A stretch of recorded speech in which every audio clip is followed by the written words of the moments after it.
Olá, seja bem-vindo, este é o Redação News. E nós começamos falando que a Prefeitura de Cachoeirinha, na região metropolitana, realizou neste sábado uma campanha emergencial de vacinação contra a meningite em crianças e jovens de 0 a 20 anos incompletos. A campanha ocorreu no bairro Jardim Betânia, que decretou surto comunitário após a morte de 2 crianças vítimas da doença.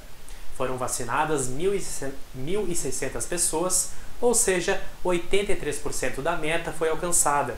Em todo o Rio Grande do Sul, até o momento, são 39 casos confirmados da doença, sendo 9 óbitos. No ano passado, o índice chegou a 81 casos e 14 óbitos foram confirmados em todo o estado. E no domingo passado, um grave acidente deixou 4 pessoas feridas em Garibaldi, na Serra Gaúcha. Foi no quilômetro 223 da BR-470. Um acidente entre 3 veículos deixou 4 pessoas feridas em Garibaldi, na Serra Gaúcha. A colisão frontal entre 2 carros e um micro-ônibus foi no quilômetro 223 da BR-470. Segundo a Polícia Rodoviária Federal, um dos carros seguia em direção a Carlos Barbosa quando bateu em outro, que trafegava na direção contrária. Em seguida, o micro-ônibus foi atingido por um dos veículos. Conforme a PRF, havia 15 pessoas no micro-ônibus. Os feridos estavam em um dos carros. Uma passageira teve lesões mais graves, de acordo com as informações preliminares. Bombeiros de Garibaldi e Bento Gonçalves foram chamados para fazer o resgate. Os feridos foram levados para hospitais das 2 cidades. E um jovem de 24 anos, embriagado, foi flagrado andando na contramão por câmeras da Concepa na última sexta-feira. Ele andou por 4 quilômetros em 2 rodovias entre Porto Alegre e Canoas, da região metropolitana, com velocidade média de 100 km por hora. Segundo informações da Polícia Rodoviária Federal, o motorista de 24 anos dirigia um Clio de cor prata e estava com sinais de embriaguez. Ele conduziu o automóvel pela contramão da BR-290, desde a Avenida da Legalidade e da Democracia, em Porto Alegre. Uma viatura da polícia seguiu o condutor até o momento em que ele colidiu com uma mureta de proteção, já em Canoas, na BR-116. O homem se recusou a fazer o teste do bafômetro e foi autuado. Por ter colidido o carro, ele teve ferimentos e foi submetido a uma cirurgia, mas passa bem. Mais de 300 quilos de maconha foram apreendidos pela Polícia Civil na última quarta-feira em Lajeado, no Vale do Taquari. A droga estava em um veículo blindado que foi abandonado por um criminoso. Segundo informações da Polícia Civil, uma denúncia de que havia um veículo com grande quantidade de drogas fez com que os agentes suspeitassem de um automóvel que trafegava em alta velocidade na BR-386. O veículo era blindado e conduzido por um indivíduo fortemente armado que trocou tiros com a polícia. Após uma colisão, ele conseguiu fugir, mas os policiais conseguiram interceptar o automóvel. Foram localizados no interior do veículo 520 tijolos de maconha que pesavam mais de 350 quilos. A ação ocorreu na cidade de Lajeado, no Vale do Taquari. Uma residência pegou fogo na esquina das ruas Tamoio e Augusto Severo, em Canoas, na região metropolitana de Porto Alegre. Os detalhes você confere na reportagem do Jaime Zanata. Um incêndio de grandes proporções atingiu 2 residências em Canoas, na madrugada da última quarta-feira. A principal causa para o início do fogo, segundo testemunhas, seriam problemas na fiação elétrica de uma das casas. O aposentado Luiz Bento, de 70 anos, perdeu tudo no incêndio. Acordemos tudo na fumaça, na chama. Porque se não fosse a guria que parava lá no último quarto, chamar nós tínhamos morrido tudo. Toda queimada, que ela levantou com o calor do fogo. E a fumaça, ela tocou daí para o hospital, tossicou da fumaça ali, e o quartinho era pequeno, e ela para sair dali não foi fácil. E daí que ela começou a gritar, disse, mãe, disse, está pegando fogo em tudo aqui, mãe. A outra casa que pegou fogo teve 2 cômodos destruídos. Apenas a cozinha e o banheiro não foram atingidos pelas chamas. O fogo começou por volta das 3 horas da madrugada neste quarto aqui da casa. Rapidamente ele se alastrou por todos os cômodos da residência. Aqui, vou pedir para o nosso repórter cinematográfico Jean Luiz mostrar, era o banheiro da casa que ficou completamente destruído. Uma das principais reclamações dos moradores e da comunidade do local é a demora na chegada do Corpo de Bombeiros. Se o Corpo de Bombeiro tivesse chegado na hora, tinha pegado fogo só no quarto. O problema é que eles chegaram com meio carro de água, meio caminhão. A hora que depois deixaram o caminhão aqui, foram para lá pegar o outro, aí o fogo se alastrou e pegou até fogo aqui do vizinho. O Corpo de Bombeiros de Canoas informou que levou apenas 3 minutos de deslocamento até o local após o primeiro chamado. Sobre a chegada do segundo caminhão, a corporação informou que houve a necessidade de reforço por causa da intensidade do fogo. Agora, as duas famílias contabilizam os prejuízos e buscam forças para recomeçar. Agora, para recomeçar, pedir ajuda. Fazer o quê? Pedir ajuda. Outra coisa, se eu fosse aposentado bem, tudo bem.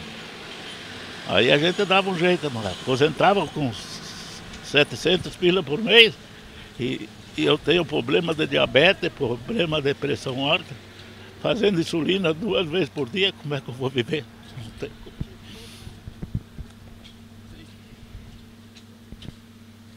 É isso daí, é o nosso Brasil. É isso o nosso Brasil. Mas a comunidade está ajudando? Tá, graças a Deus. Tá ajudando.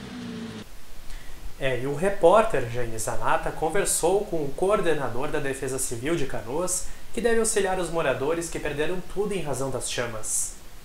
A Defesa Civil prestará auxílio para as duas famílias que perderam suas casas em um incêndio aqui em Canoas. Por isso, eu converso agora com o comandante da Defesa Civil do município, Rodolfo Pacheco. Comandante, muito obrigado pela entrevista. Eu quero saber do senhor qual é o auxílio que será prestado. Bom, nós temos algumas situações que a Defesa Civil pode auxiliar. De imediato, ontem, nós já auxiliamos com roupas, alguns agasalhos e uma pequena auxílio com alimentação. O que nós, depois de tomar bem em pé da situação, que nós podemos fazer, e falamos com a proprietária da casa ainda hoje de manhã de novo. Nós, como a estrutura da casa tem condições de ser aproveitada, porque é alvenaria, o proprietário vai fazer uma cinta e a Defesa Civil vai fornecer todo o madeirame para fazer a estrutura do telhado e as telhas. E estamos numa campanha de recolhimento de material, eletrodomésticos, cobertores, enfim, tudo que possa auxiliar essa família, uma das maneiras que se tem, e todos nós sabemos que a rede social é muito rápida hoje. Então nós já fizemos uma postagem hoje, onde as pessoas já estão nos procurando para fazer essas doações. Essa é a declaração do coordenador da Defesa Civil.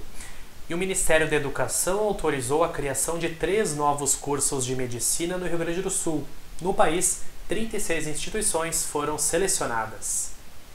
No Rio Grande do Sul, a autorização do Ministério da Educação, o MEC, integra a criação de novos cursos de medicina na Universidade Regional Integrada do Alto Uruguai das Missões, com 55 vagas, Faculdade Estácio de Ijuí, com 50, e a Fevale, com 60 vagas. Uma proposta de abertura na Unicinos foi indeferida, mas a instituição deve entrar com recurso. Os novos cursos devem funcionar plenamente entre 3 e 18 meses. De acordo com o MEC, no país, das 39 instituições avaliadas, 3 deixaram de ser selecionadas por não atenderem aos critérios de qualidade. Além disso, foram autorizadas as aberturas de 2.290 vagas em 36 novos cursos de medicina. A iniciativa teve a parceria do Ministério da Saúde com o programa Mais Médicos.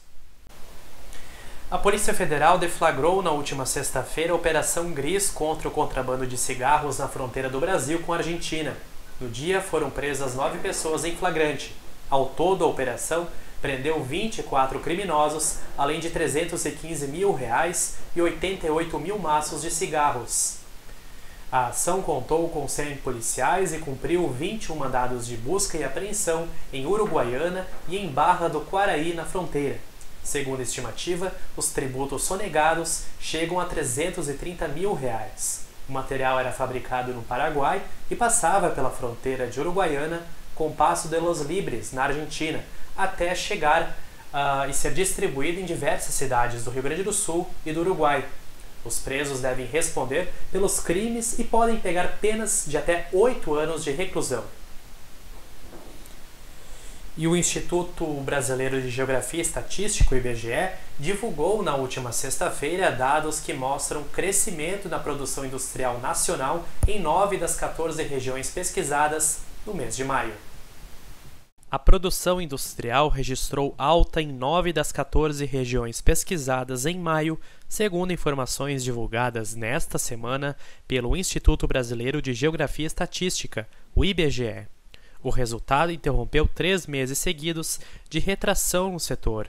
As maiores altas foram registradas no Ceará, que obteve 3,6%, seguido de Amazonas, Pernambuco e Minas Gerais. A pesquisa mostrou que houve redução na região Nordeste, no Pará, Goiás e no Rio Grande do Sul, que registrou recuo de 1,6%. De janeiro a maio, a produção industrial caiu em 13 dos 15 locais pesquisados. Em 8 deles, a queda foi superior à média nacional, de 6,9%.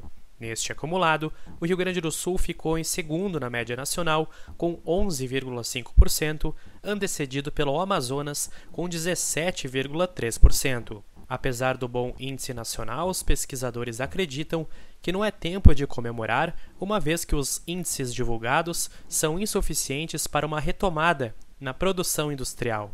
Um dos fatores que mais contribui para essa dificuldade na volta por cima da indústria é a alta taxa de juros, crescente inflação e menor poder aquisitivo, que gera menor demanda. E agora nós vamos falar de previsão do tempo. O início da semana pode ser de chuva intensa nos 3 estados da região sul. Os detalhes você acompanha nos mapas.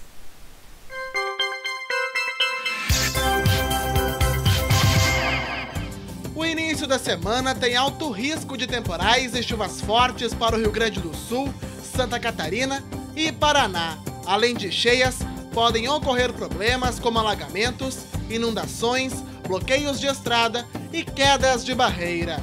Em geral, no Rio Grande do Sul, o dia de maior risco de tempestades é a segunda-feira, especialmente sobre a metade norte gaúcha. Segundo as imagens de satélite, a previsão de chuva se mantém entre segunda e quarta-feira. Os indicadores de chuva excessiva são para a divisa com Santa Catarina, onde fica a bacia do Rio Uruguai. O modelo europeu de satélite projeta 200 a 300 milímetros em 7 dias, no Médio e Alto Uruguai. Outros modelos prevêem de 100 a 200 milímetros. Alguns modelos também sugerem que também pode haver chuva em excesso na Serra, nos vales e na Grande Porto Alegre. E é com a previsão do tempo que nós encerramos esta edição do Redação News. Outras notícias em áudio, texto ou vídeo você acompanha em nosso site www.canalbrasilrs.com. Uma ótima semana para você e até a próxima. Tchau!